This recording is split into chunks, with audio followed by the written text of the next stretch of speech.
মহেশতলার Indian chain ফ্যাক্টরিতে আগুন, ঘটনাস্থলে দুটি ইঞ্জিন। রবিবার ছুটির দিনে বিধ্বংসী অগ্নিকাণ্ডের ঘটনা ঘটল শহরতলি এলাকায়। এই ঘটনাকে কেন্দ্র করে তীব্র চাঞ্চল্য ছড়িয়ে পড়ে গোটা এলাকায়।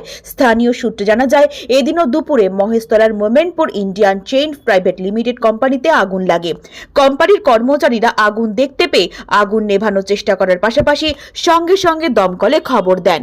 খবর পেয়ে ঘটনাস্থলে পৌঁছয় দমকলে দুটি ইঞ্জিন। তড়িঘড়ি খবর পেয়ে ঘটনাস্থলে এসে পৌঁছয় মহেশতলা থানার পুলিশ। দমকলের ইঞ্জিনের বেশ কিছুক্ষণের চেষ্টায় আগুন নিয়ন্ত্রণে আসে। কিভাবে আগুন লাগে কি মনে হচ্ছে?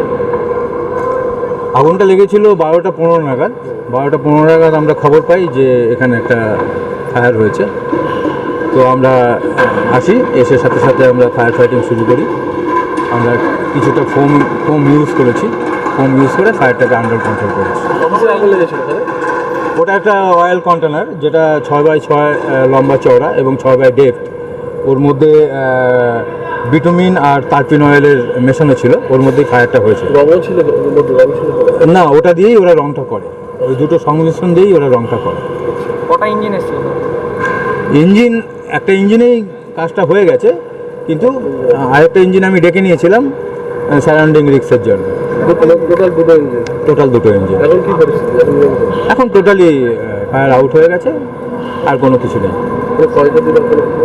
ক্ষয়ক্ষতি তো সেরকম কিছু ওদের দেখা যাচ্ছে না, শুধু ওই কন্টেনারেই, যে কন্টেনারে আগুন লেগেছিল আগুনটা ওখানেই সীমাবদ্ধ ছিল, আগুন সেখান থেকে স্প্রেড করেনি। না, কোনো ইঞ্জুরি নেই, কোনো আদার্স কোনো রিপোর্ট কিছু নেই। আমি দেবজীবন মজুমদার, বজবজ ফায়ার স্টেশন।